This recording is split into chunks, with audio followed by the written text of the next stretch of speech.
2018년 6월 10일 주일 오전입니다. 이 시간 우리 각자에게 주시는 하나님 말씀은 사도행전 12장 6절로 19절 말씀입니다. 사도행전 12장 6절로 17절 말씀입니다. 17절입니다. 이 시간 우리 각자에게 하시는 하나님의 말씀으로 함께 받겠습니다. 헤롯이 잡아내려고 하는 그 전날 밤에 베드로가 두 군사 틈에서 두 쇠사들에 매워 누워 자는데 파수꾼들이 문 밖에서 옥을 지키더니 호련히 주의 사자가 곁에 서매 옥중에 광채가 조요하며 또 베드로의 옆구리를 쳐 깨워 가로되 급히 일어나라 하니 쇠사슬이 그의 손에서 벗어지더라. 천사가 가로되 띠를 띠고 신을 들매라 하거늘 베드로가 그대로 하니 천사가 또 가로되 겉옷을 입고 따라오라 한데 베드로가 나와서 따라갈새 천사의 하는 것이 참인 줄 알지 못하고 환상을 보는가 하니라.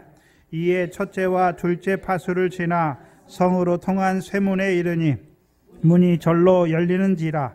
나와 한 거리를 지나매 천사가 곧 떠나더라. 이에 베드로가 정신이 나서 가로되 내가 이제야 참으로 주께서 그의 천사를 보내어 나를 헤롯의 손과 유대 백성의 모든 기대에서 벗어나게 하신 줄 알겠노라 하여 깨닫고 마가라 하는 요한의 어머니 마리아의 집에 가니 여러 사람이 모여 기도하더라. 베드로가 대문을 두드린데 로데라 하는 계집아이가 영접하러 나왔다가 베드로의 음성인 줄 알고 기뻐하여 문을 미처 열지 못하고 달려 들어가 말하되 베드로가 대문 밖에 섰더라 하니 저희가 말하되 네가 미쳤다 하나 계집아이는 힘써 말하되 참말이라 하니 저희가 말하되 그러면 그의 천사라 하더라. 베드로가 문 두드기를 그치리지 아니하니 저희가 문을 열어 베드로를 보고 놀라는지라. 베드로가 저희에게 손짓하여 종용하게 하고 주께서 자기를 이끌어 옥에서 나오게 하던 일을 말하고 또 야고보와 형제들에게 이 말을 전하라 하고 떠나 다른 곳으로 가니라. 아멘. 큰 환난을 앞두고 이 성령시대 마지막을 살아가는 우리에게 생명의 양식으로 주시는 이 사도행전의 말씀, 특별히 지난 몇 주 전부터 이 사도행전의 말씀을 통해서 저와 여러분에게 두 교회, 곧 안디옥 교회와 예루살렘 교회를 우리에게 보여주시고 있습니다.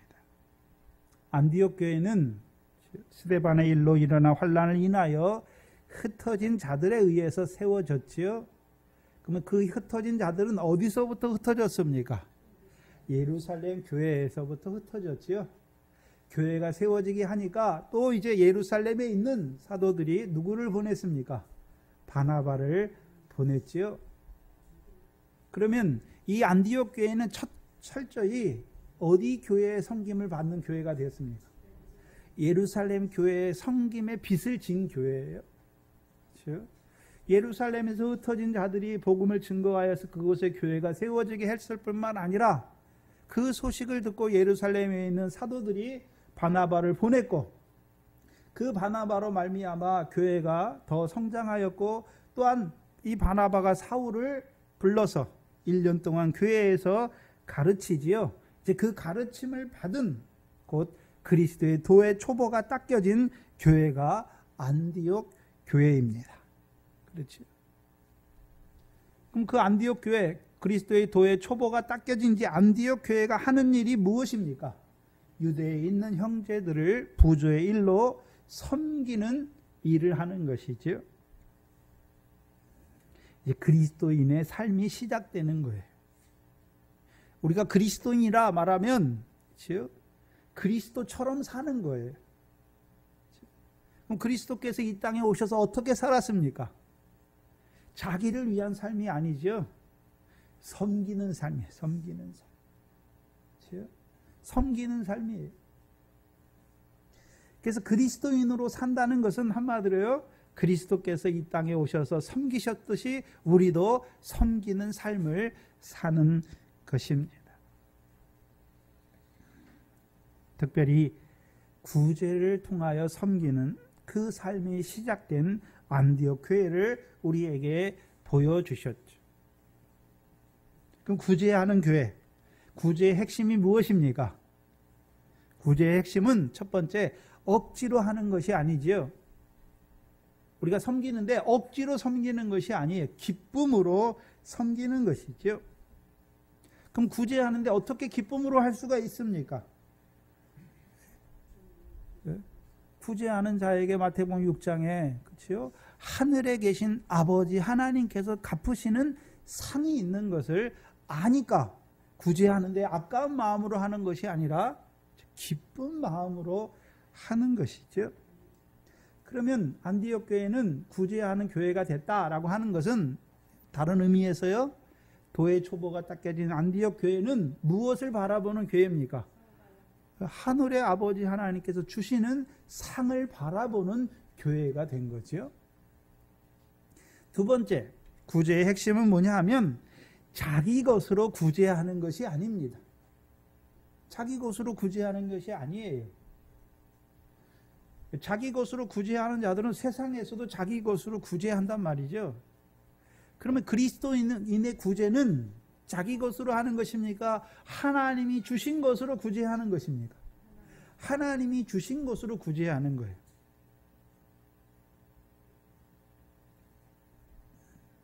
그러면 하나님이 주신 것으로 구제하려면 먼저 하나님이 주신 걸 가지고 자기가 살아야 하는 것이죠. 이 세상에는 그렇죠? 딱 두 부류의 사람이 있어요. 자기가 벌어먹고 사는 사람이 있고 하나님이 주신 것으로 먹고 사는 사람이 있어요. 그래서 바른 구제는 하나님이 주신 것을 가지고 먼저 자신이 살아야 하고 그 하나님이 주신 것을 가지고 구제하는 자가 되는 것이죠. 그럼 이 안디옥 교회는 어떤 교회가 되었습니까? 하나님이 주신 것으로 살아가는 교회가 된 거예요. 그러면 성경에 우리가 전에는 예수 믿기 전에는 도의 초보가 닦여지기 전에는 우리가 어떻게 살았습니까? 육신의 목숨을 위해서 내가 열심히 벌어서 먹고 산 거지요. 근데 지금은 어떻게 살고 있습니까? 하나님이 주신 것으로 산단 말이에요. 하나님이 주신 것으로 사는 거예요. 어떤 자에게 하나님이 주십니까? 먼저 그 나라와 의를 구하라. 구하는 자에게 내가 이 모든 것을 더하여 주시겠다라고 말씀하죠.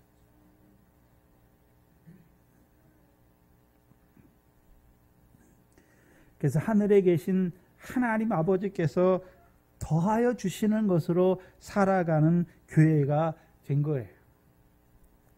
자, 예수 믿는 사람이 믿는다고 하는 것은 창세기 1장에 보면 뭘 믿는 것입니까? 하나님이 태초에 천지를 창조하신 것을 믿는 거예요. 천지를 누가 창조하셨습니까? 하나님이 창조하셨죠? 우리도 누가 창조하셨습니까? 하나님의 형상으로 우리를 창조하셨죠? 그럼 하나님이 지으신 천지 가운데 하나님이 창조하신 우리 하나님의 아들들이잖아요. 우리를 보내셨어요. 네? 천지를 창조할 때 사람을 먼저 지어놓고 사람을 지어놓으니까 이것도 필요하고 이것도 필요하고 그래서 짓는 것이 아니잖아요. 사람의 필요한 것을 다 아시고 먼저 지으시잖아요.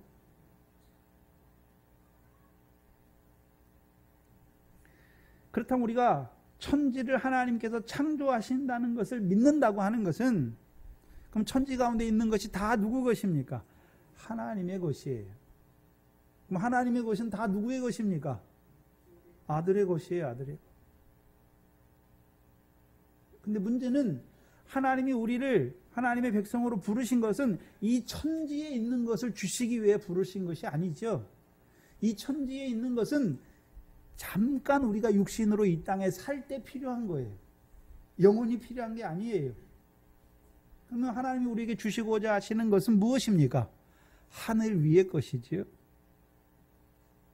근데 우리를 이 천지 가운데 보내신 이유가 무엇입니까? 이 밭된 세상에 씨로 보내신 이유가 무엇입니까? 결실과 열매를 맺게 하시는 것이죠. 그래서 그 결실과 열매 맺는 삶을 통하여 결실과 열매대로 하늘의 상과 영광을 더하여 주시는 거예요. 안디옥 교회의 시작이에요. 그리스도인의 삶의 시작이란 말이죠. 먼저 하늘의 상을 바라보는 자들이 되었고, 이제 그 상을 얻는 것도 우리가 뭘 벌어가지고 하늘에 하나님께 바쳐서 그 삶이 이루어지는 것이 아니라 하나님이 주신 것으로 즉 살아가는 자가 되게 하시고, 이제 그 가운데서 유효한 것으로 이제 섬기게 하시는 것이죠. 그게 그리스도의 도의 초보가 닦여진 교회예요. 그럼 오늘도 이 동상석 교회에 속한 자들 중에서도 내가 벌어서 먹고 사는 사람도 있고요. 아직도 예수 믿었지만 여전히 내가 뭘 해서 벌어먹고 사는 사람이 있고, 하나님이 주시는 것으로 살아가는 자들이 있단 말이죠.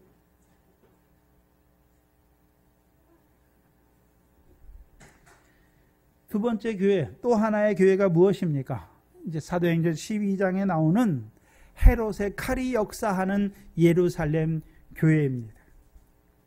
그렇죠? 헤롯의 칼이 역사하는 교회. 사도행전 8장에서는 그렇죠? 스데반의 일로 핍박이 역사하였고, 이제 12장에 오니까 이 예루살렘 교회는 이제 핍박뿐만 아니라 더 나아가서 헤롯의 칼로 말미암아 순교의 역사를 이루는 교회란 말이죠. 근데 이 헤롯의 칼이 누구에게 역사합니까? 예루살렘에 있는 모든 교인들에게 역사하는 게 아니에요. 누구에게 역사합니까? 야고보와 베드로에게 역사하지요. 그럼 이들은 어떤 자였습니까?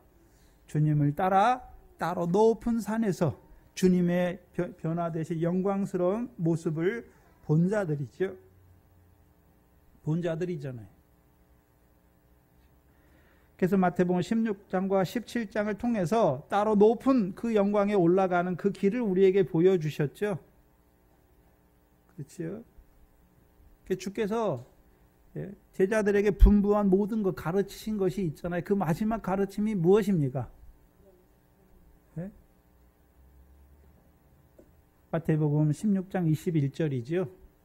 내가 예루살렘에 올라가 장로들과 서기관들에게 고난을 받고 죽임을 당하고 제3일에 살아나야 할 것을 가르친 것이죠. 그래서 그 가르침을 받은 자의 삶이 무엇입니까? 자기를 부인하고 자기 날마다 자기 십자가를 지는 삶. 한마디로 무엇입니까? 주를 위하여 목숨을 잃는 자들의 삶.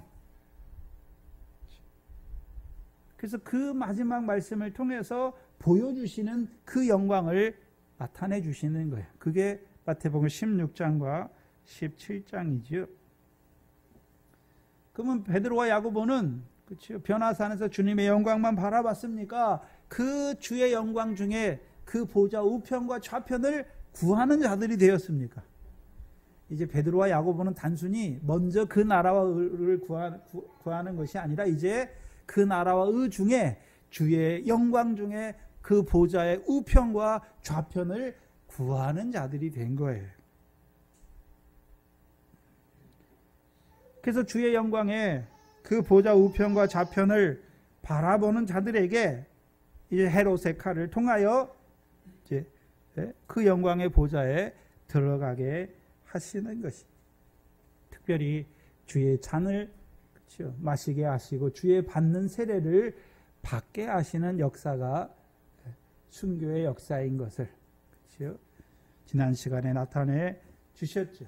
예루살렘 교회는 한마디로 어떤 교회냐 하면 히브리서 11장 35절입니다. 왜 죽습니까? 왜 주님 때문에 순교하는 것도 부끄러워하지 않습니까? 히브리서 11장 35절에 보시면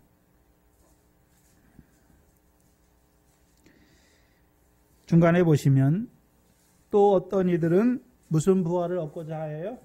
더 좋은 부활이. 한번 생각해 보세요. 세상에 있는 모든 사람들은 다 이 세상에서 더 오래 살기를 원해요. 그렇죠? 근데 베드로와 야고보는 그렇죠? 이 세상에서 오래 사는 것보다 그렇죠? 순교하는 게 더 좋은 것이죠. 무엇 때문에 그렇습니까? 더 좋은 부활을 바라보기 때문이에요.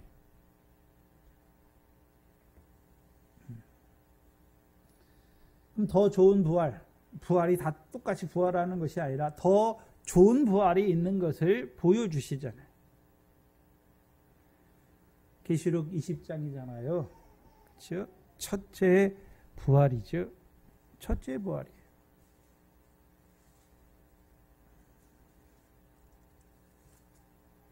계시록 20장을 한 번 더 보시죠.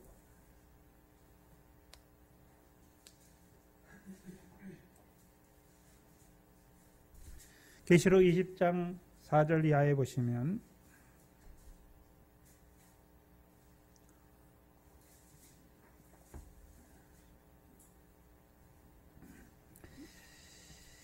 내가 보좌들을 보니 거기에 앉은 자들에게 심판하는, 저기 앉은 자들이 있어 심판하는 권세를 받았지요. 이들이 누굽니까? 보좌 우편과 좌편에 앉은 자들이잖아요.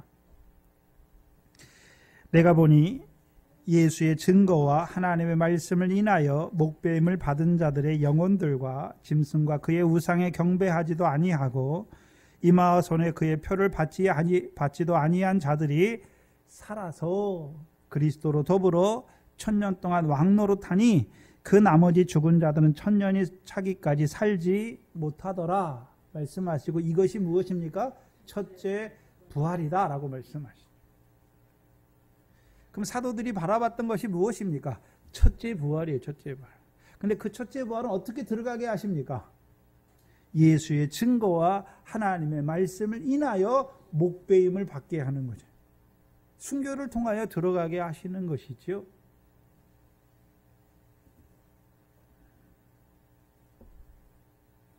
그럼 이 예루살렘 교회는 그렇죠, 무슨 부활을 바라보고 있습니까? 첫째 부활을 바라보는 교회란 말이죠. 교회라고 다 똑같은 교회가 아니잖아요. 안디옥 교회는 도의 초보가 닦아져서 이제 섬김의 기쁨으로 사는 교회고, 예루살렘 교회는 이제 장성하여서 무슨 영광을 바라보고 있습니까? 첫째 부활의 영광을 바라보는 교회란 말입니다. 물론 예루살렘에 있는 모든 교인들이 첫째 부활의 영광을 바라보는 것은 아니에요. 또한 그 믿음에 선 것도 아니에요. 야고보와 베드로가 그 믿음에 선 것이죠. 그럼 예루살렘 교회는 뭘 바라보고 있습니까? 한마디로 고난을 통해서 이루시는 영광을 바라보는 교회란 말이죠. 그 가운데서 가장 그렇죠? 앞선 자가 누굽니까? 야고보와 베드로인 것을 보여주시죠. 사도행전 11장과 12장에 안디옥 교회와 예루살렘 교회를 우리에게 보여주시죠. 안디옥 교회는 이제 교회 그리스도 도의 초보가 닦여진 교회고, 예루살렘 교회는요 첫째 부활의 영광을 바라보는 교회인 것. 그럼 교회라고 다 똑같습니까? 다르단 말이죠. 다르단 말이에요. 그래서 하나님의 교회는 오늘도 젖을 먹는 교회가 있고 떡을 먹는 교회가 있고 자라가서 단단한 식물을 먹는 교회도 있단 말이죠. 물론 광야처럼 아직 예수 그리스도의 터도 안 닦여지는 교회도 있어요.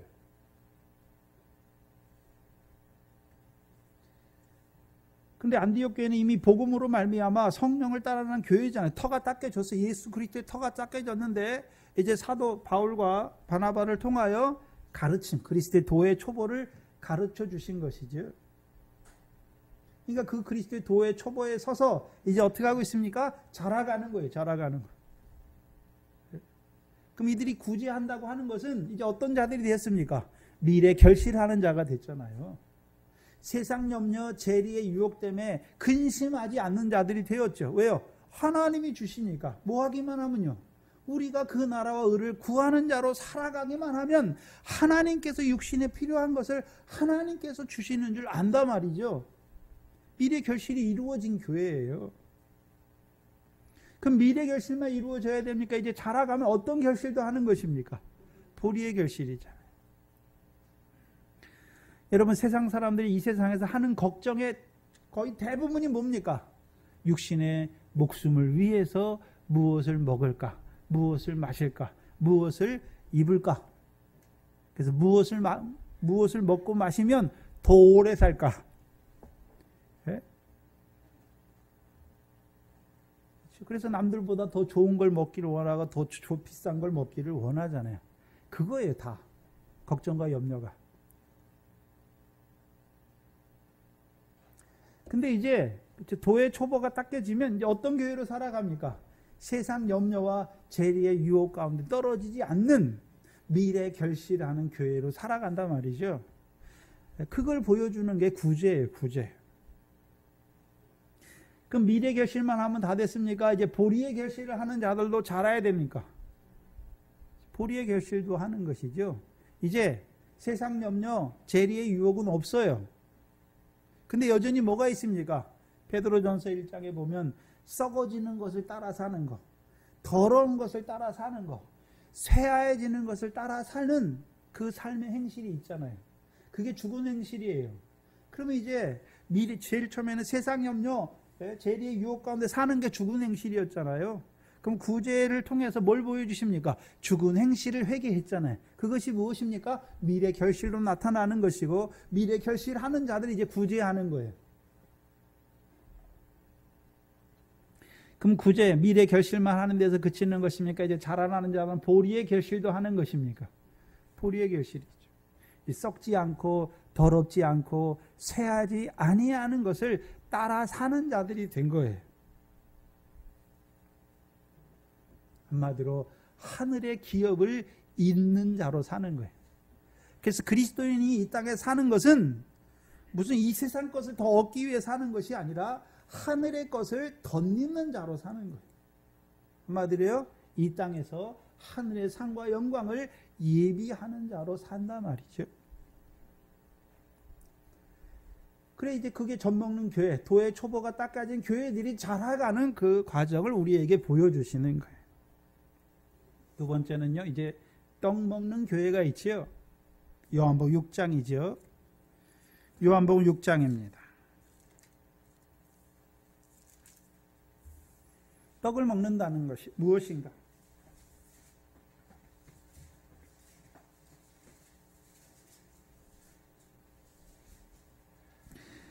요한복음 6장 33절 이하에 보시면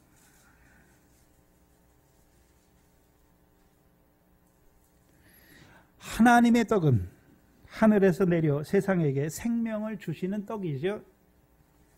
34절에 저희가 가로되 주여 이 떡을 항상 우리에게 주소서. 예수께서 가라사대 내가 곧 무슨 떡이라고 말합니까? 생명의 떡이니 내게 오는 자는 결코 줄이지 아니할 터이요 나를 믿는 자는 영원히 목마르지 아니하리라 말씀하시죠. 그리고 51절에 보시면 나는 하늘로서 내려온 산떡이니 사람이 이 떡을 먹으면 뭐 하는 것입니까? 영생하는 거예요. 그럼 떡 먹는 교회는 이제요 하늘에서 내려온 산떡이신 예수 그리스도를 먹는 것이죠. 그럼 예수 그리스도를 먹는다는 것은 어떤 의미입니까? 주의 살과 주의 피를 먹는 거죠. 먹고 마시는 거예요.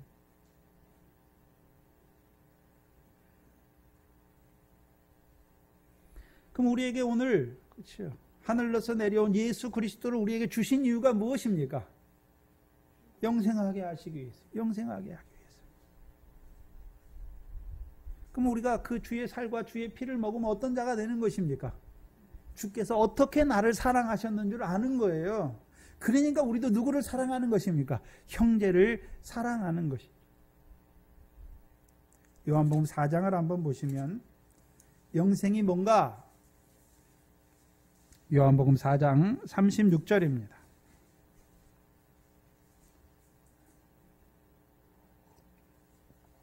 (36절에) 보시면 거두는 자가 이미 싹도 받고 영생에 이르는 뭐를 모으는 것입니까? 열매예요. 자, 우리가 이 땅에서 이제 열매 맺는 생명으로 사는 것, 그것이 무엇입니까? 영생이에요. 그럼 우리가 무슨 나무입니까? 열매를 맺게? 예수님이 참 포도나무 우리가 가지잖아요. 그럼 참 포도나무가 우리를 사랑하셨죠. 그럼 우리도 형제를 뭐 하는 것입니까? 사랑하는 것이죠. 그게 성령의 열매잖아요. 성령의 9가지 열매 첫 번째가 뭡니까? 사랑이잖아요. 사랑. 그럼 사랑하는 자로 사는 거예요.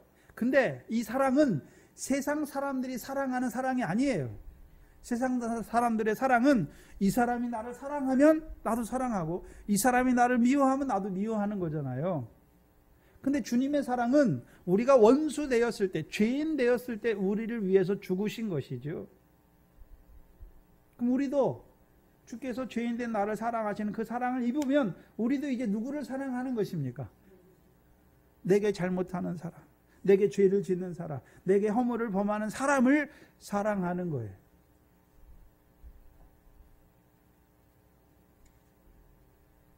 그럼 우리에게 그 떡을 주시는 이유가 무엇입니까? 영생에 이르는 열매 맺는 생명으로 살게 하시려고. 그럼 그 열매가 있습니까? 그럼 그 떡을 먹은 거예요. 인자의 살과 피에 참여한 자가 되었단 말이죠. 여러분이 자녀들 사랑하시죠? 내가 낳은 내 육신의 자녀로만 사랑하면 그건 세상 사람의 사랑이에요. 그러나 이가 하나님의 자녀잖아요. 이제 그 영혼을 사랑하는 것이죠. 그래서 그를 위해 기도하고 그 영혼을 위해 기도하고 그를 위해 섬기는 그 수고가 다 무엇입니까? 그게 열매예요.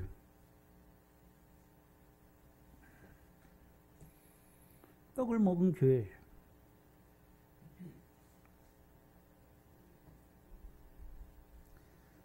그럼 열매가 있느냐 없느냐에 따라서 이 사람이 양식이 오늘도 어떤 양식을 먹고 있는지를 알 수 있단 말이죠.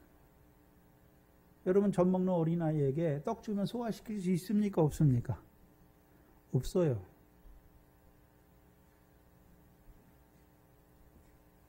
자라났으니까 이제 떡을 주시는 것이.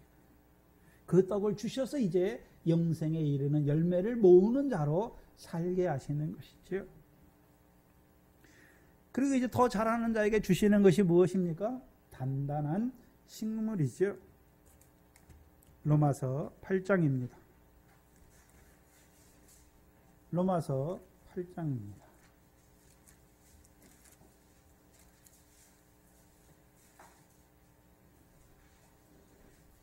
로마서 8장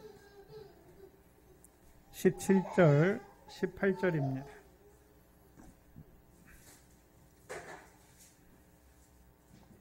로마서 8장 17절 18절이죠.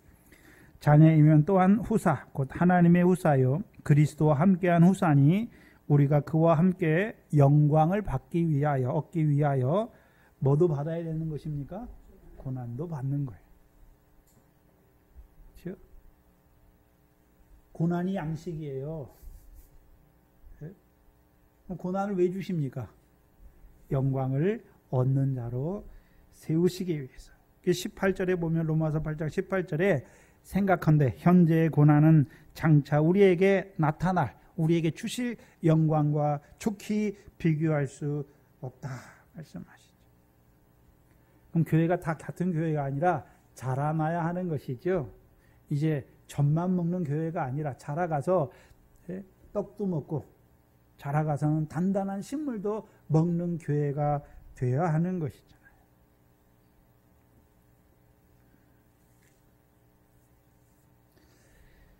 왜 한국교회가 욕을 먹습니까?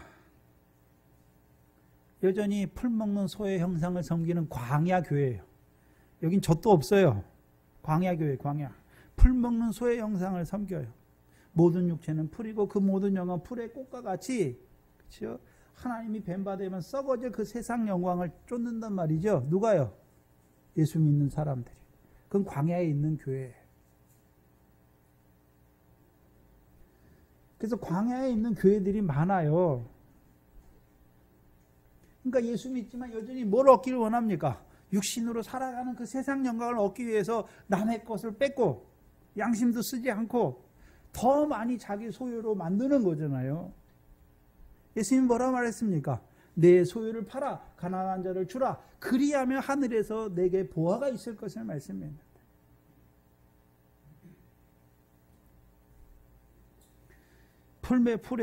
풀과 같은 풀 먹는 소의 형상을 섬기는 광야 교회가 많아요. 근데 광야는 통과했어요. 또 어떤 교회들은. 광야를 통과했음에도 불구하고 여전히 젖만 먹는 교회도 많지요. 늘 그리스도의 도의 초보만 닦아요. 도의 초보만.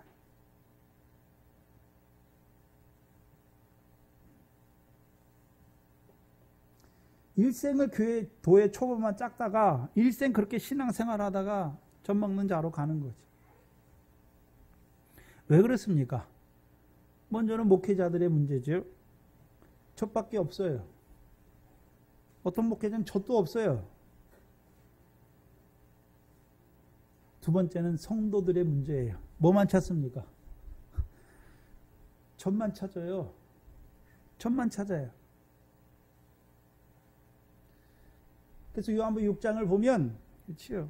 주께서 내 살을 먹고 내 피를 먹고 마시라 하니까 생한다라고 말하니까 6장 60절에 이 말씀은 어렵도다. 누가 들을 수 있느냐 하고 물러가요. 물러가. 그래서 제자들 중에 여럿이 물러가고 다시는 그와 함께 하지 않는단 말이죠. 왜 물러갑니까? 그 떡을 좋지 않게 생각하는 거예요. 그 떡이 맛이 없는 거예요. 그러니까 물러가는 거예요.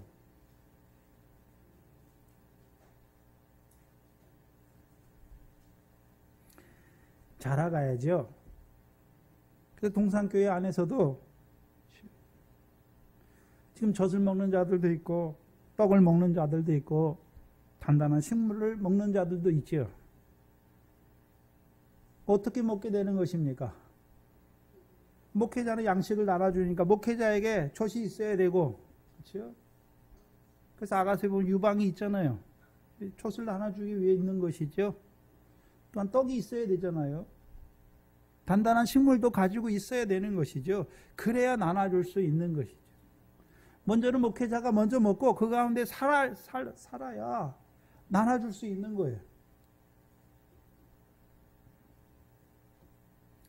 자라가야죠. 예수 믿는 연수만 오래되는 것이 아니라 연수가 오래될수록 우리의 신앙도 자라가야 되잖아요. 맨날 젖만 먹고 있겠습니까? 떡도 먹고. 이제 단단한 식물, 단단한 그 식물도 먹는, 맛보는 자가 되고, 아, 이것이 더 좋구나. 근데 육신으로 보기는 더 안 좋아요. 더 힘들거든요.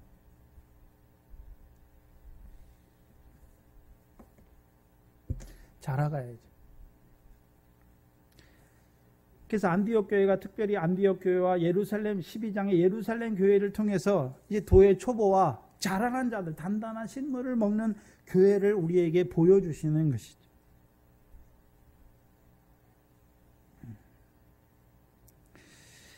오늘 보면 6절입니다. 6절을 보시면 헤롯이 잡아내려고 하는 그 전날 밤에 베드로가 두 군사 틈에서 두 쇠사슬에 매어 누워 자는데 파수꾼들이 문 밖에서 옥을 지키더니 말씀하시죠.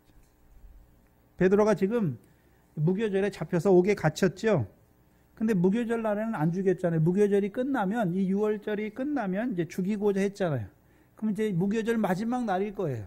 그럼 내일 어떻게 됩니까? 이제 나가서 죽는 거예요. 이제 그걸 베드로가 모르는 게 아니에요. 내일 죽어요. 내일이면 이제 야고보처럼 헤롯의 칼에 죽게 된단 말이죠. 그런데 베드로는 두 군사 틈에서 두 쇠사슬에 매여서 누워 자고 있잖아요. 지금 감옥처럼 생각하면 안 돼요. 지금 베드로가 있는 감옥 옆에 베드로가 두 쇠사슬에 매였잖아요. 그런데 오늘 본문을 보면 두 군사 틈에서 자고 있잖아요. 베드로가.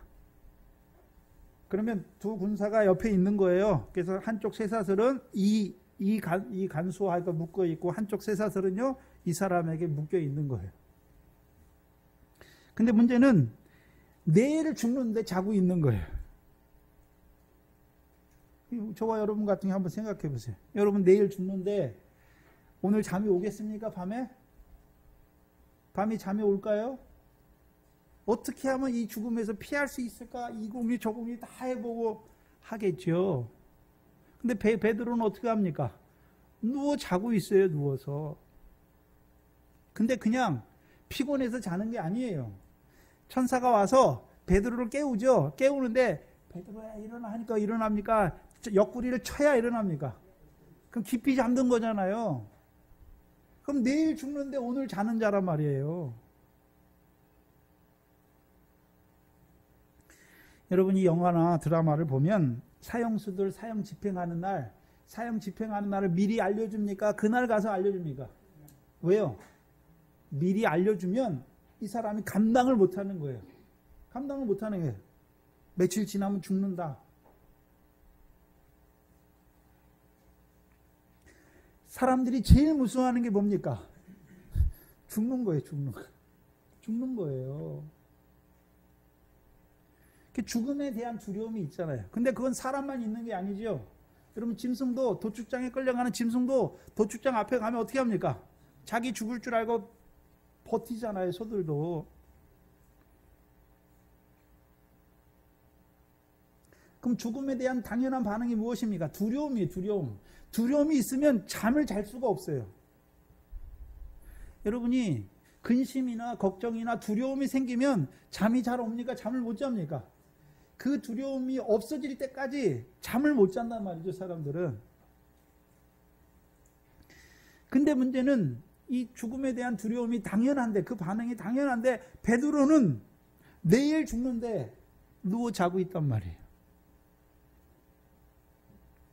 어떻게 내일 죽는데 평안히 누워서 잘 수가 있습니까? 그것도 그냥 육신이 피곤해서 설잠을 자는 것도 아니고 푹 자고 있잖아요. 푹 자고.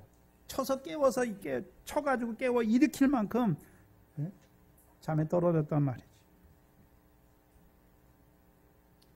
모든 두려움은 한번 생각해 보세요. 여러분이 지금까지 했던 근심이나 걱정이나 두려움, 무엇 때문에 오는 것입니까? 미래에 대한 불확실성 때문에 오는 거예요. 어떤 일이 일어났어요. 근데 그 일 때문에 두려움이 생기고 근심이 생기잖아요. 왜 그렇습니까? 이 일이 어떻게 결말 지어질지를 모르는 거잖아요. 그 미래에 대한 불확실성 때문에 오는 거예요. 다 두려움은. 그 사람이 죽음을 두려워하는 것을 왜 두려워합니까? 죽은 뒤에 어떻게 되는지를 알지 못하기 때문에 두려워하는 것이죠. 그렇다면 만약에 반대로 죽은 뒤에 어떻게 되는 결말을 알면 두려워하겠습니까? 두려워하지 않는 자가 되는 것입니다. 두려워하지 않는 자가 되는 거예요. 열왕기상 2장입니다.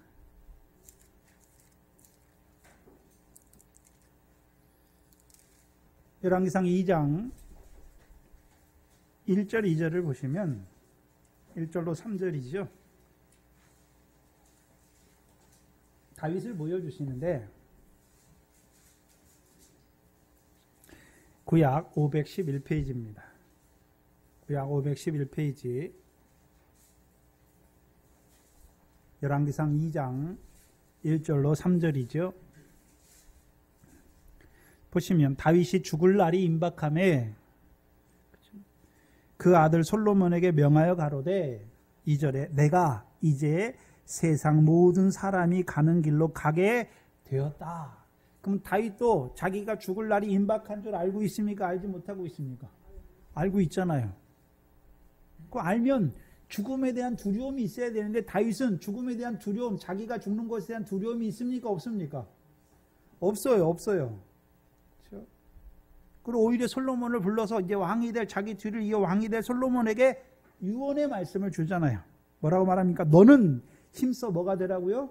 대장부가 되고 내 하나님 여호와의 명령을 지켜 그 길로 행하여 그 법률과 계명과 율례와 증거를 모세의 율법에 기록된 대로 지키라. 그리하면 내가 무엇을 하든지 어디로 가든지 형통할지라 라고 말씀하시죠.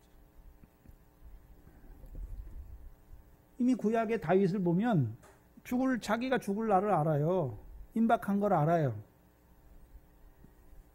그런데 죽음에 대한 두려움이 없단 말이죠.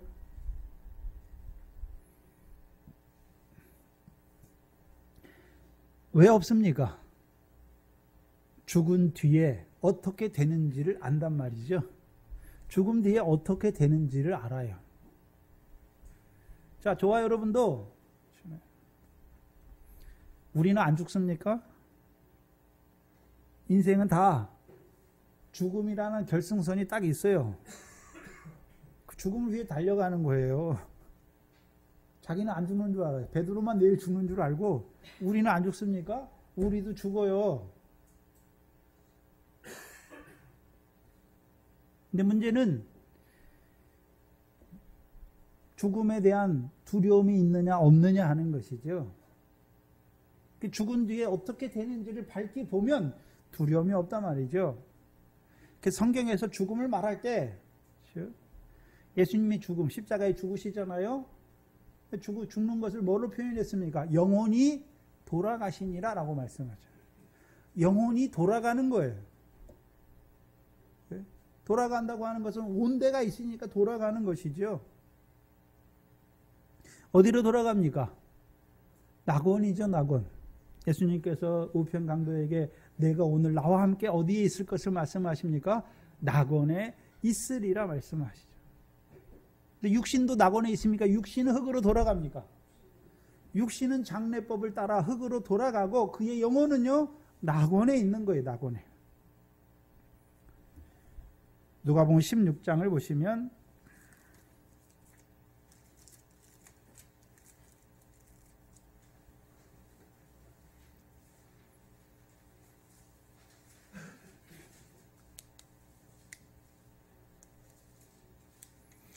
누가복음 16장 22절에 보세요. 22절에 이에 거지라 나사로라 이름한 거지하고 부자가 호화로 연락한 부자가 죽는 것을 보여주시는데 22절에 이에 그 거지가 죽어 천사들에게 받들려 아브라함의 품에 들어갔다라고 말씀하시죠.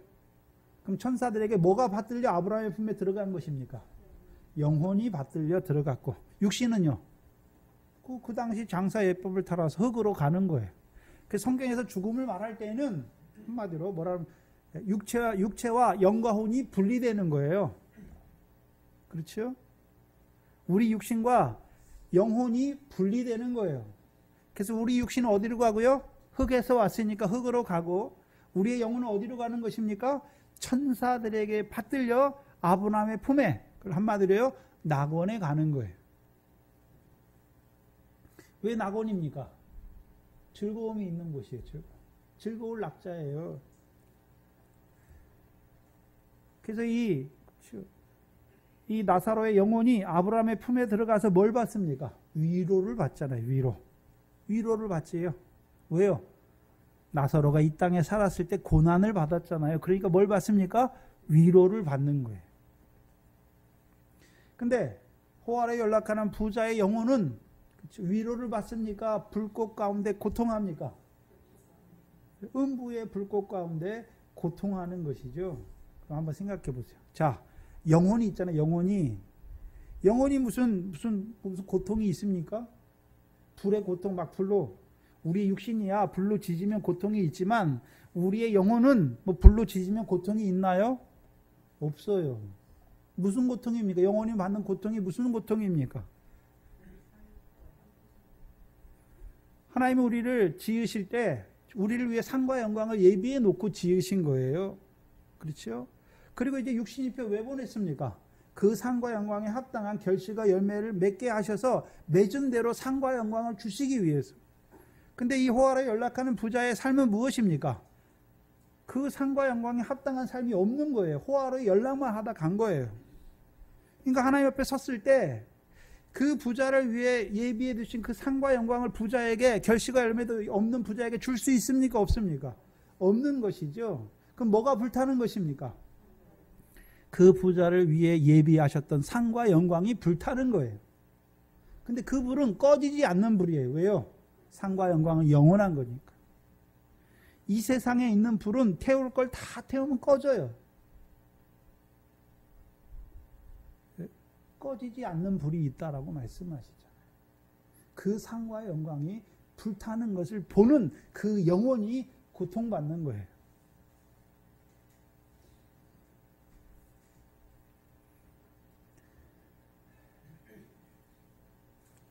고린도후서 5장 1절에 한번 보시면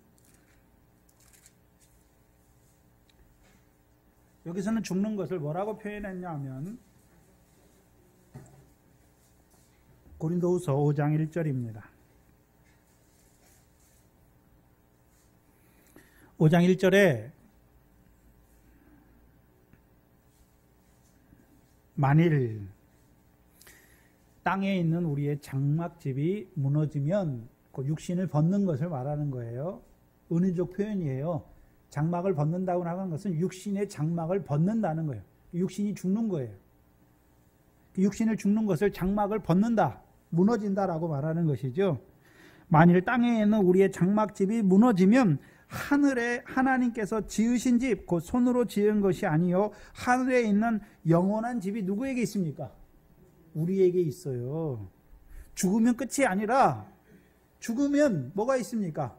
하늘에 하나님께서 지으신 영원한 집이 우리에게 있는 것을 아는 자들은 죽음이 두렵습니까? 두렵지 않는 것입니까? 두렵지 않는 거예요.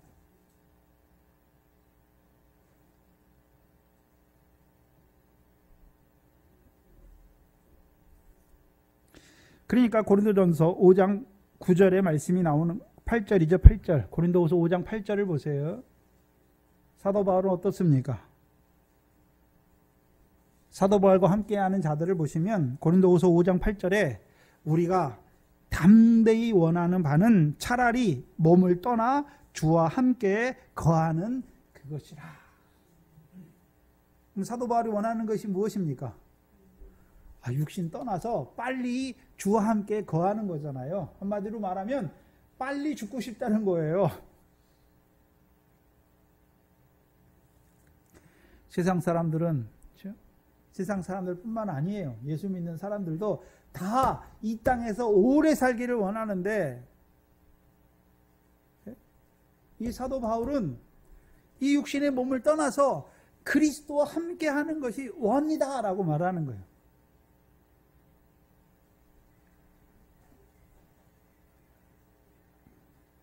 우리는 어떻습니까? 여러분은 어떤가요? 더 오래 살기를 원하잖아요. 그렇죠? 될 수 있으면 육신으로 이 땅에서 오래 살기를 원해요. 어떤 사람들은 나는 70대면 갈 거야. 미련 없어. 근데 70 돼보세요. 80까지 살고 싶고요. 80 돼보세요. 90까지 살고 싶고요. 90 돼보세요. 100세까지 살아야지. 근데 사도 바울은 어떻습니까? 빨리 육신의 목숨을 벗어버려 육신을 떠나서 그리스도와 함께 거하는 것이 원이다라고 말하잖아요.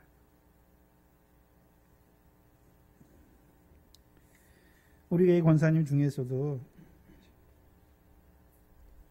3년만 더 살았으면 좋겠다. 왜 3년만 더 살면 좋겠냐 하니까 목사님을 통해 주시는 더 말씀을 더 받아 먹어서 자라야 되고 그동안 성경을 더 많이 읽다가 그렇죠? 갔으면 좋겠다. 그거예요.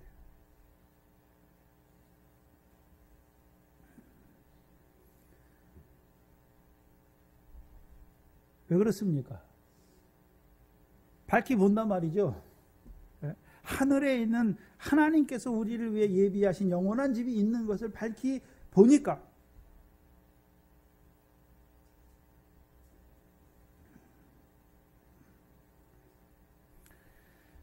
모든 육신은 한 번 죽는 거예요. 한 번 죽는 것은 사람에게 정하신 거예요. 저기 소윤이 있잖아요. 소윤이도 앞으로 늙으면 죽을 거예요. 저와 여러분도 다 죽어요. 그거는 이 세상 사람이 다 가는 길로 가는 거예요. 우리는 안 죽을 줄 알고 다 죽어요. 근데 죽음이 끝이 아니란 말이죠. 뭐가 있습니까? 부활이 있단 말이지, 부활이. 그렇죠? 죽으니까 부활시켜주는 게 아니에요. 부활에 참여하기 위해서 우리가 육신대로 영원히 살면 좋겠습니까? 이 땅에서? 부활 때에는 눈물도 없고, 아픔도 없고, 그 부활의 몸으로 하나님께 입혀주신 상과 영광의 부활의 몸으로 영원토록 사는 것이 얼마나 기쁜 것인데. 그걸 보지 못하는 거예요. 그걸 보지 못하니까 여전히 예수 믿으면서도 죽음에 대한 두려움이 있는 거예요. 또 어떤 사람은요, 육신의 삶이 너무 괴로우니까 빨리 주님한테 가고 싶어요. 물론 저도 육신으로 이 땅에서 더 살기를 원합니다. 왜요? 육신으로 사는 게 우리의 열매입니까? 육신이 있어야 결실과 열매를 맺을 거 아닙니까? 육신이 없으면 영혼은 열매 맺는 거는 끝나. 이 세상에서만 열매 맺는 거예요. 이 세상이 밭이니까, 우리가 씨니까 이 세상에 있을 동안만 그 결실과 열매는 이루어지는 거예요. 제가 제 삶을 돌아봐도 결실과 열매가 풍성하지 못하단 말이에요. 그러니까 육신으로 사는 게 우리 열매잖아요. 열매를 더하기 위해 사는 것이지 무슨 이 세상에서 온갖 걸 누리고 더 많이 하기 위해서 오래 사는 그런 게 아니란 말이죠. 모든 사람에게는 죽음이 정해져 있습니다. 우리는 죽음이라는 경주를 하는 거예요. 문제는 죽음이 끝이 아니란 말이죠. 요한일서 4장입니다.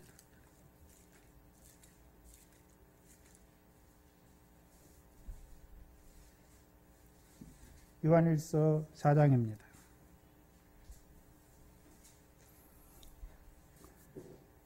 그럼 두려움이 없는 자, 어떻게 하면 두려움이 없이 살아갈 수 있습니까?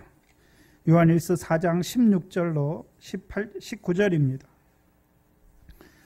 요한일서 4장 16절 이하에 보시면 하나님이 우리를 사랑하시는 사랑을 우리가 알고 믿었다라고 말씀하시죠. 하나님은 뭘 알게 됐습니까? 하나님은 사랑이시라. 사랑 안에 거하는 자는 하나님 안에 거하고 하나님도 그 안에 거하시느니라. 이로써 사랑이 우리에게 온전히 이룬 것은 우리로 심판날에 어떤 자로요? 담대함을 가지고 서게 하는 것이죠. 그러면 어떤 자로 살아가면 심판날에 담대함을 가질 수 있습니까? 온전한 사랑을 이룬 자예요. 그래서 요한일서 2장 28절이죠. 요한일서 2장 28절을 한번 보세요. 자녀들아, 요한일서 2장 28절에 자녀들아, 이제 어디 안에 거하라고요? 그 안에 거하라. 이는 주께서 나타나신 바 되면 그의 강림하실 때에 우리로 담대함을 얻어 그 앞에서 부끄럽지 않게 하려 합니다. 라고 말씀하시죠. 그 안에 거한다는 것은 다른 말로요, 뭐 안에 거하는 것입니까? 하나님의 사랑 안에 거하는 것이죠. 사랑 안에 거하는 거예요. 그럼 우리로 하여금 사랑함의 온전함을 이루게 하시는 이유가 무엇입니까? 하나님의 사랑하심처럼 우리도 사랑하는 자로 살게 하시는 이유가 무엇입니까? 심판 때에 하나님 앞에요, 부끄러움이 없이 서는 자가 되게 하시려고. 부끄러움이 없이 서는 자로 살게 하시죠. 17절에 주의 어떠하심과 같이 우리도 세상에서 그러하니라 라고 말씀하시죠. 그럼 주께서, 여기서 주의 어떠하심은 주께서 이 세상에서 어떻게 살아가신 것처럼 우리도 그렇게 살게 하시는 거예요. 그럼 주께서 이 땅에서 어떻게 살아갔습니까? 요한일서를 접어 놓으시고 요한복음 15장을 보시면, 요한복음 15장 보시죠.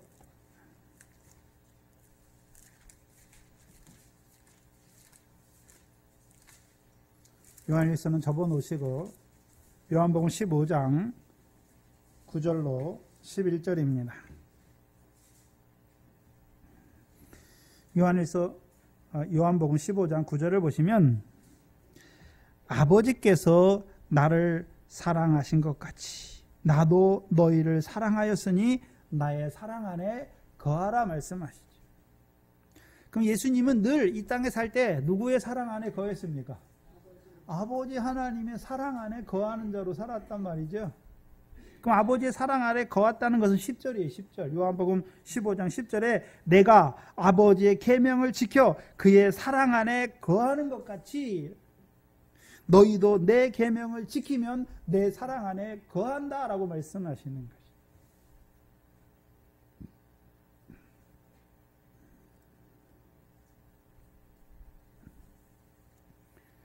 그럼 사랑 안에 거한다는 것은 한마디로 무엇입니까?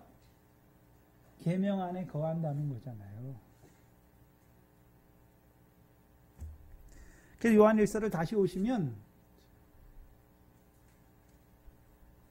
16절에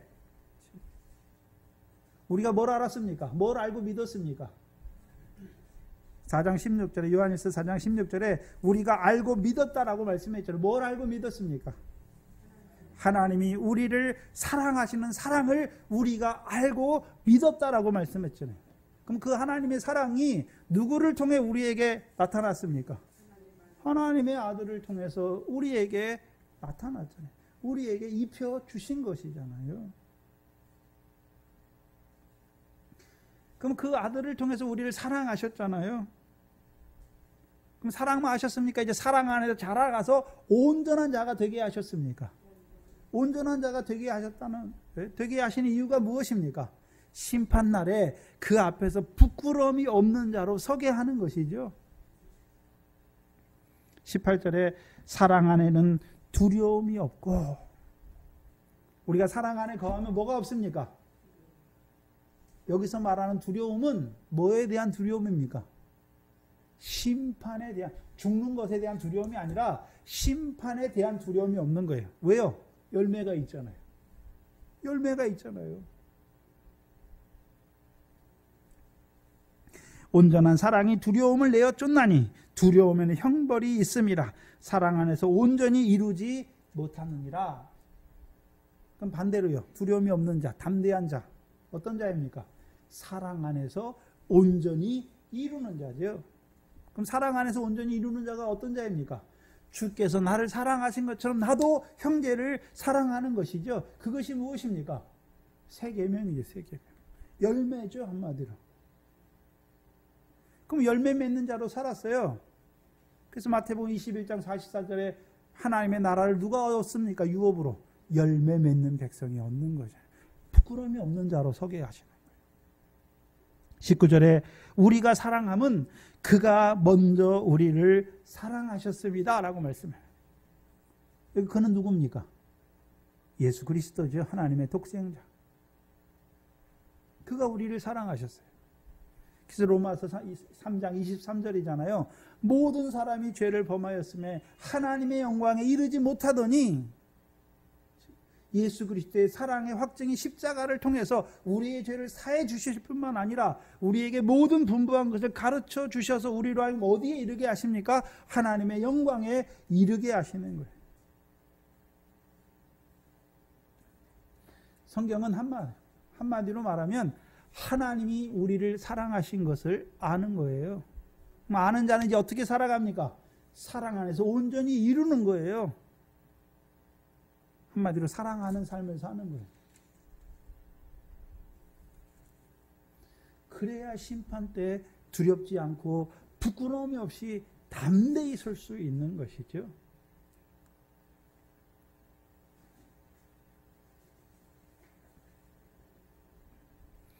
그럼 베드로가 내일 죽는데 두 군사 틈에서 평안히 잘 수 있는 것은 뭘 보고 있습니까?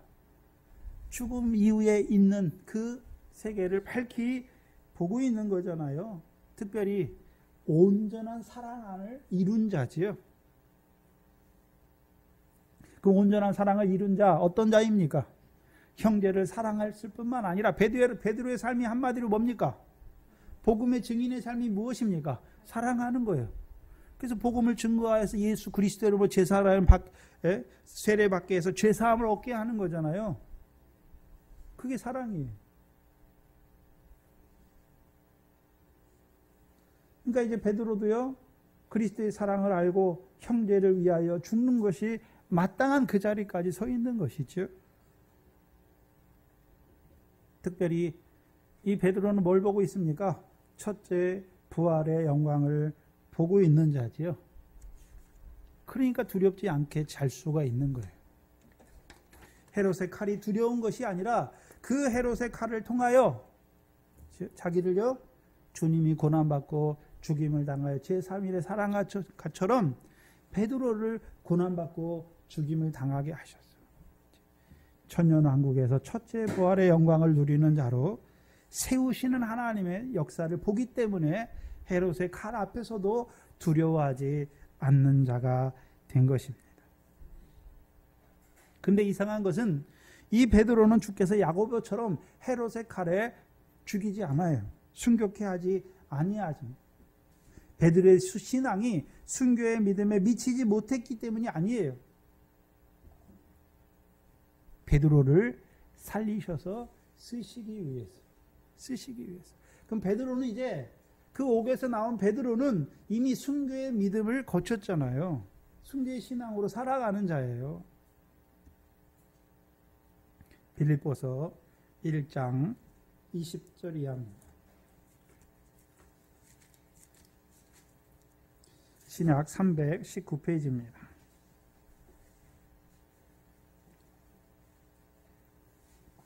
빌립보서 1장 20절로 23절입니다. 24절까지네요. 빌립보서 1장 20절로 24절 말씀을 보시면 나의 간절한 기대와 소망을 따라 아무 일에든지 부끄럽지 아니하고 오직 전과 같이 이제도 온전히 담대하여 살든지 죽든지 내 몸에서 그리스도가 존귀히 되게 하려 하노니 이는 내게 사는 것이 그리스도니 죽는 것도 유익함이다 라고 말씀하죠. 이 사도 바울은 죽고 사는 것을 떠났어요. 그렇죠? 죽고 사는 문제는 없단 말이에요. 단지 죽든지 살든지 누가 영광스럽게 되기를 원하는 것입니까? 누구 몸에서요? 사도 바울의 몸에서 그리스도가 존귀히 되기는 때는 그것만 원하는 거예요. 22절에 그러나 만일 육신으로 사는 이것이 내 일의 열매일진데 무엇을 가르리는지 나는 알지 못하노라. 내가 그 두 사이에 끼었으니 떠나서 그리스도와 함께 있을 욕망을 가진 이것이 더욱 좋으나. 뭘 더욱 좋아하고 있습니까? 죽는 걸 더욱 좋아한단 말이죠. 왜요? 육신을 떠나서 그리스도와 함께 하는 것을 보기 때문에. 그러나 24절에 내가 육신에 거하는 것이 나를 위한 유익입니까? 너희를 위하여 더 유익하다라고 말씀하십니다. 너희를 위하여 더 유익한 것이죠. 왜요? 가르치잖아요. 말씀을 가르쳐 줘서 그들도 잘하게 하시는 역사를 하는 것이죠. 그럼 하나님께서 이 베드로는 왜 야고보처럼 순교하지 않게 하는 것입니까? 잘하게 해서. 이제 베드로의 그 후의 삶은 어떤 자로 살아가겠습니까? 죽든지 살든지 그게 중요한 게 아니에요. 그 몸에서 베드로의 몸을 통해서 그리스도가 존귀히 되는 것이죠. 그럼 그가 육신으로 사는 것은 그를 위해 사는 것입니까? 교회를 위해서 그를 살려두신 것입니까? 교회를 위해서 살려두신 거예요. 왜요? 교회의 말씀을 전하는 자잖아요. 그럼 빌립보서 1장을 통해 1장 20절 이하를 통해서 우리가 알 수 있는 것은 자, 순교자들은 언제 일어납니까? 순교자들이 언제 생깁니까? 핍박이나 환난의 시대가 있어야 생길 거 아닙니까? 그럼 평안한 시대는 순교자가 없습니까? 평안한 시대는 순교자가 없습니까? 있어요. 어떤 자가 순교자입니까? 빌립보서 1장 20절 이하의 말씀대로 사는 자가 순교의 믿음으로 사는 자예요. 비록 환난과 핍박이 없어서 육신의 모양으로는 순교의 모양이 없지만 이미 어떤 자로 살아가고 있습니까? 순교의 믿음으로 살아가는 자예요.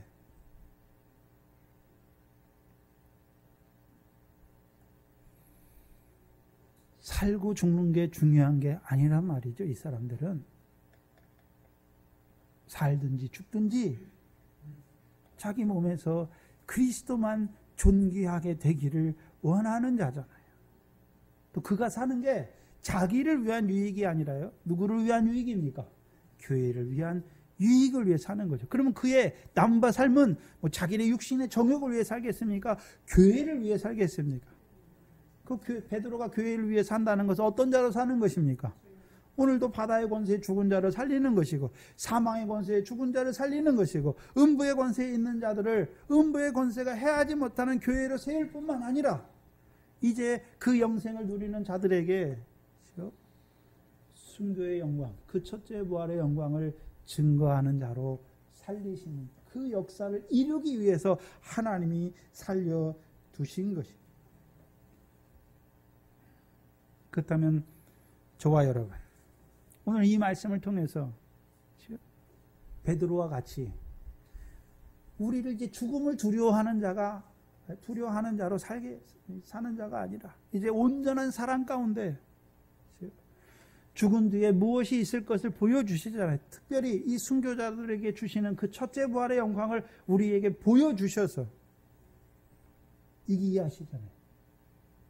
헤롯의 칼도 이기게 하시는 거예요. 두렵지 않게 하신단 말이죠. 저와 여러분 앞에 큰 환란이 있지요. 큰 환란을 통해서 짐승과 우상에 경배하지 아니하는 자들을 죽일 거예요. 이마와손의 그 표를 받지 아니하는 자들은 누구든지 죽일 거예요. 그럼 어떤 자가 돼야 됩니까? 죽음에 대해 두려움이 있으면 그때 가면 어떻게 됩니까?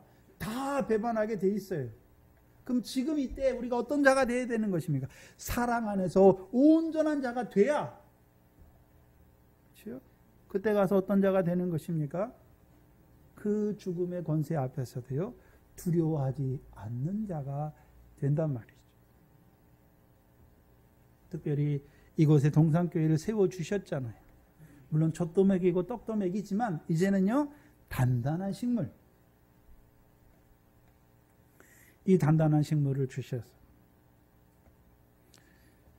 첫째 부활의 영광에 참여하는 순교자의 수를 채우는 이 동산교회, 누가 그 순교의 믿음으로 살아야 되는 것입니까? 오늘 단단한 식물을 주시는, 받아먹는 저와 여러분이 우리에게 왜 이 말씀을 주시는 것입니까?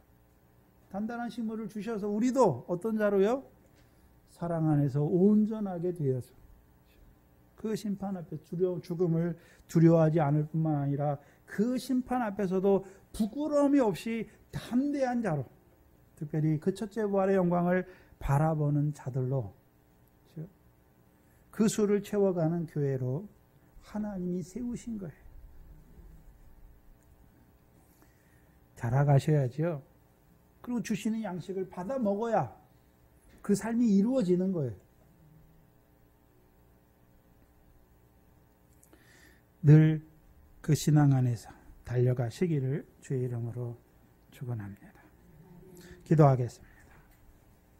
하나님 아버지, 감사합니다. 이곳에 주의 몸된 교회를 세워주시고 오늘도 부르시고 부르신 자들을 의롭다 하시고 의롭다 하신 자들을 영화롭게 하시는, 특별히 이 단단한 식물까지 주셔서 그 고난을 통해 이루시는 영광의 말씀을 받아먹는 교회로 더 자라가 그 순교를 통해 이루시는 그 첫째 부활의 영광을 바라보는 교회로 세워주시니 감사합니다. 이제 바라보게 하셨사오니 늘 날마다 주시는 그 단단한 식물을 먹게 하셔서 우리의 삶이 사랑 안에서 온전한 자로 살아갈 수 있도록 인도하여 주시옵소서. 하나님 앞에 나올 때 하나님께서 우리에게 주신 것들 가운데 구별하여 드린 11조 감사 주일원감, 먼저 우리에게 하나님이 주신 것으로 살아가게 하시는 그 믿음의 자리에 세워주신 것도 감사한데 이제 주신 것으로 말미암아 하늘에 쌓게 하시니 감사합니다. 우리에게 주신 모든 것으로 하늘에 쌓아가는 교회가 되게 하여 주시옵소서. 속한 권속들을 붙들어 주시고 우리 소윤이로부터 작년에 이르기까지 늘 이 영의 양식을 통하여 자라가는 그 큰 영광을 바라보는 자들로 살아가는 교회가 되게 하여 주시옵소서. 감사하며 예수님의 이름으로 기도하옵나이다. 아멘. 찬송가 295장입니다.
것이라 하시니 안식 없겠네. 내 주 예수 배울 때에 그네 찬송하겠네. 내 주 예수 배울 때에 그네 찬송하겠네. 그날을 이기고 내 등불 밝게 켰다가 주께서 은혜 예수를 이 영혼 들어가겠네. 내 주 예수 배울 때에 그네 찬송하겠네. 내 주 예수 배울 때에 그네 찬송하겠네.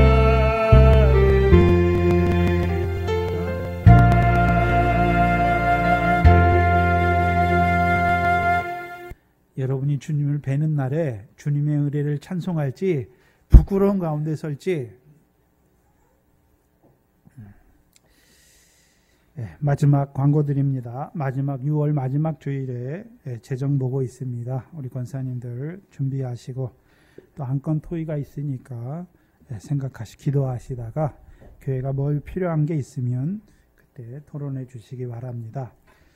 우리 10월 달에 우리 김명미 지사님 자녀 결혼식이 있습니다. 위에서 기도해 주시고 우리 권진호 안지의 자매 태 열매를 위해서도 기도해 주시고 우리 소연이도 은혜 가운데 잘 자랄 수 있도록 기도해 주시고 또 우리 교회 나이 드신 권사님들이 있잖아요. 권사님들이 물론 누가 먼저 갈지는 몰라요. 그러나 육신적으로 볼 때 그렇죠? 때가 가깝잖아요. 그들이 이제 그렇죠? 이때 어떻게 더 합당한 자로 살아가야 될 것인지 나이 드신 분들을 위해서도 기도하시고 또 여러분들 하나님의 말씀 앞에 불렀으니까 여러분이 가정의 목회자예요. 증인이잖아요. 그래서 가정의 영혼들을 위해서 늘 기도하시고 교회를 위해서도 기도하시기 바랍니다. 성경 읽기 계속됩니다. 하나님의 복을 받겠습니다. 지금은 우리 주 예수 그리스도의 무한한 은혜와 아버지 하나님의 크신 사랑하심과 성령 하나님의 감화 감동하심이 단단한 식물을 인하여 그 순교의 영광을 바라보는 자들의 머리 위에 이제로부터 영원토록 함께 있을지어다. 아멘.